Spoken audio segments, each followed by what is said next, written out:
Good morning. Hello viewers. Today with a voice you hardly recognize. In fact, the voice I hardly recognize. I came to Zimbabwe and caught a rather bad cold during a very cold morning cruise on the Zambezi River, but it does not stop me from doing my job. And I'm here with the senior staff of the Zimbabwe Civil Aviation Authority, and he's going to introduce himself and tell you briefly what he does, and then we go full stop into the topics. And thank you very much. My name is Tawanda Gusha. I'm the Director of Airports for the Civil Aviation Authority of Zimbabwe, responsible for airport operations, airport infrastructure development, as well as business development at the Civil Aviation Authority of Zimbabwe. Well, when we talk Zimbabwe, we have two destinations which come immediately to mind. One is Harare, of course, the capital. The other one is Victoria Falls, that iconic location which makes Zimbabwe known all over the world. Victoria Falls has a relatively new airport. You've spent a great deal of money expanding it and improving it. I traveled through it last Friday and was very impressed, actually. It's an airport of short ways. It's an airport which is very functional. Where do you plan to take Victoria Falls in regard of traffic? Thank you very much, Professor. Victoria Falls, as we have dubbed it, it has been a game changer. And we have seen the results on the ground for real. From the time that we commissioned the airport in 2016 to date, we have seen growth in traffic, both passenger traffic as well as aircraft traffic. So what we intend to do is we intend to have Victoria Falls develop as the regional tourism hub for Southern Africa, taking advantage of obviously the iconic Victoria Falls themselves as one of the 7 natural wonders of the world, taking advantage also of the location, the natural location of the Victoria Falls, and as well as the airport, which is about within 2 hours of all the other important and known and highly regarded destinations within the region. So in terms of tourism traffic, yes, we are expecting to grow, to continue growing Victoria Falls. So we are putting our efforts into that growth, as well as ensuring that we have that return on the investment that we've put into that airport. You spent quite a lot of money. Absolutely. Obviously, a number of airlines have started flying into Victoria Falls. Kenya Airways comes there, Ethiopian, Yes. I believe daily. It's 4 times a week. 4 times a week. You have a number number of 5 other. times a week for Ethiopian, and 3 times a week for Kenya Airways. Yeah. Daily for South African Airways. With an A300 With an A330. or 330 rather. An A330, yes. And also it's now air link between Cape Town and Victoria Falls. Yeah. 6 times a week. So yes, we The have flights seen, from Durban as well, I believe. we don't have a flight Not from yet? Durban as yet, but we are pushing to have one that will connect Victoria Falls and Because Durban. these are the kind of other destinations in the region which should connect with Victoria Falls, so that Absolutely. tourists can actually see more than just one country, more than just one place. That's true. So what we are doing now is we are even linking Victoria Falls with destinations in Botswana. The government recently gave FastJet the traffic rights to fly between Victoria Falls and Maun. We are also expecting that FastJet or any other airline will be flying between Victoria Falls even as far as Kilimanjaro. The introduction also is the Air Tanzania between Dar es Salaam and Harare is also encouraging. We're also then encouraging them to also consider Victoria Falls. So yes, those efforts we are making. You mentioned Harare. Harare is an airport which is undergoing substantial work. Refurbishment, modernization, expansion. When do you think that work will be completed? And what are you doing already now in order to attract additional airlines to come to Harare when that airport is ready, so that you can get your money back? Thank you. Yes, we are putting in also a substantial investment into Harare as an RGB International Airport. We are expanding the capacity from the current 2.5 million passengers per annum to 6 million passengers per annum. And we expect the first phase of the project to be completed by 2021, which is the new sections of the airport. And then we'll have another 12 months for the refurbishment of the existing infrastructure, so that we have a fully fledged airport. Our efforts so far, we are targeting international airlines to also fly into the capital. We have been and we are continuing to be at international forums. Just next week, the team is going to be in Adelaide at the World Routes 2019, where we are also expecting to be meeting and having fruitful meetings with international carriers that we are attracting not only to Harare but also to Victoria Falls. So yes, we are working very hard to ensure that that works.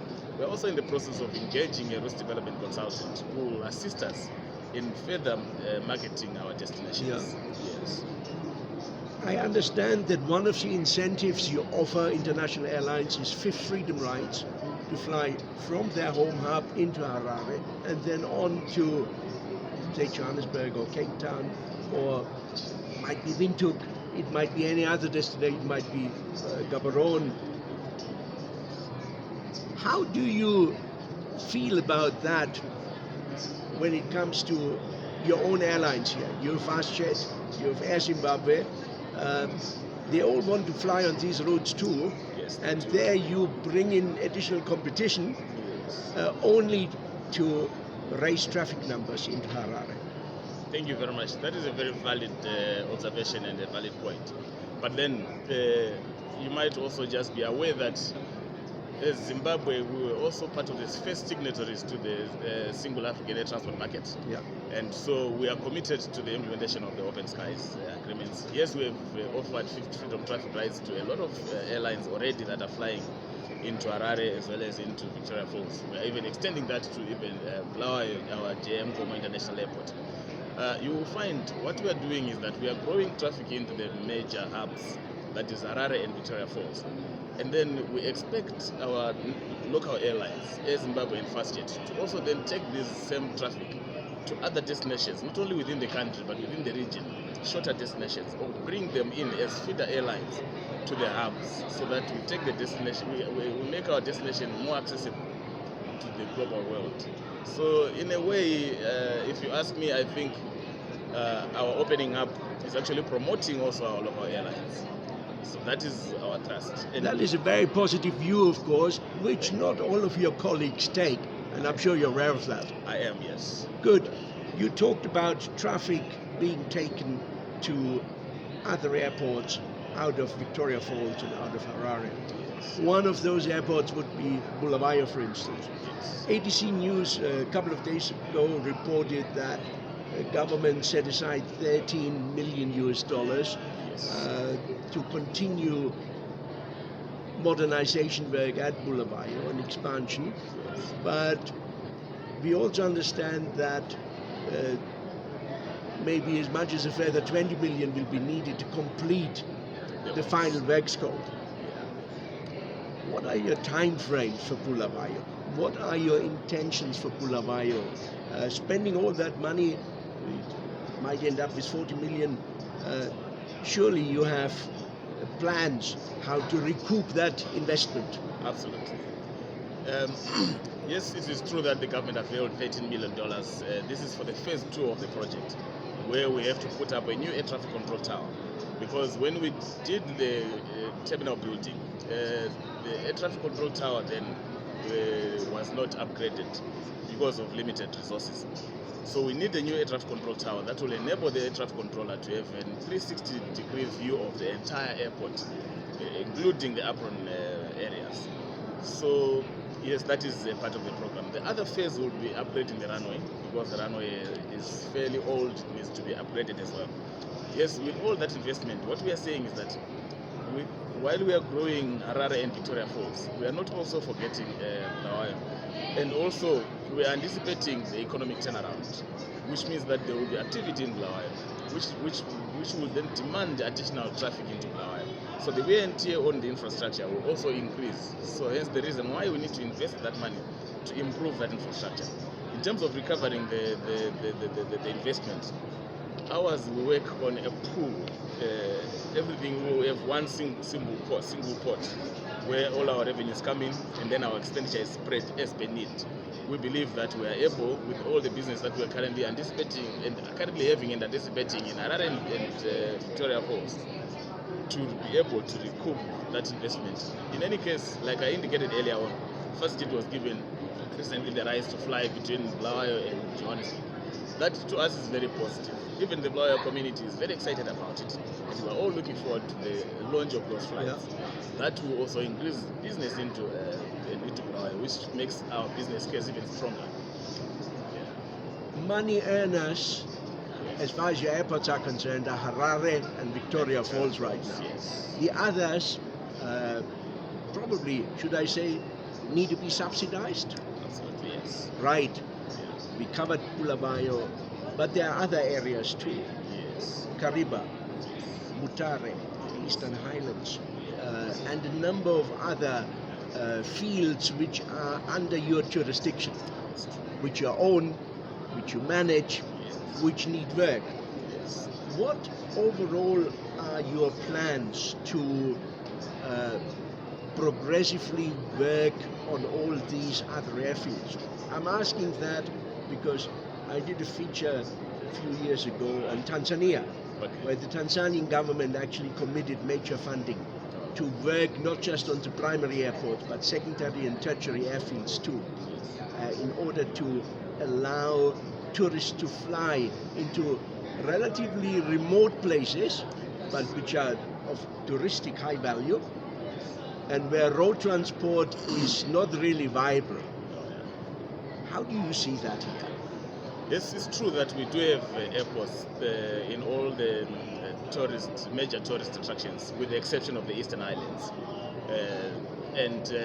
We do have plans, with land already having been identified for the Eastern Islands, to put up a new greenfield airport. Our plans for all those other airports is to have public-private partnerships. We want to attract private equity into those investments, so that we operate them together with the private players. And I might also then hasten to say that recently the government amended the Civil Aviation Act to allow for the split of the Airports Company of Zimbabwe from the Civil Aviation Authority. And the Airports Company of Zimbabwe has got that mandate to attract private equity and develop those airports. So our plan is to develop those airports using private equity, and we believe that that will work for the good of... Now, of course, those airports, yes, may not be fit right now for larger jets. When I say larger, that might be even including an E145, an E190. You may look at twin-engine turboprops, or even single engines like Grand Caravans, which other countries use for safari flying. How, and this may not be your field directly, how is Zimbabwe equipped with airlines operating these smaller kind of planes to take tourists from Harare, from Victoria Falls, from Bulawayo to the more remote parts of the country which are of touristic value? Well, Mana Pools, Wange, and a couple of other major parks. You cannot fly there with a large jet. You need a small aircraft. How are you geared towards that? As we speak right now, we do have a couple of charter companies that are operating into those small aircrafts, with those single engines as well as the turboprops, the twin engines. But what we are having, particularly say for airports like Buffalo Range and Kariba, we, in terms of our own firefighting categories, we are well equipped, we are ready to service those aircrafts. The airlines themselves, they are aware of what needs to happen, the kind of infrastructure that is required, the kind of equipment that is required, and that can lend into all those airports. Like I indicated, a couple of charter companies, they are already operating into those airports. So in terms of being equipped, I think we are ready. What is just required is probably re-equipping the airlines, but I'm confident that that can be achieved. And of course, the very fundamental to get more tourists into the country to start with. And towards that end, we are here at Sanganai, the annual Zimbabwe World Tourism Expo. I think that's what it's called. Yes, that is. You have 270 exhibitors. You have about 190 buyers from around the world. These are impressive numbers. And I do wish you and the country the best of success, that you can sell the destination, because Zimbabwe, and I've lived for 45 years in East Africa now, so I know beauty when I see it.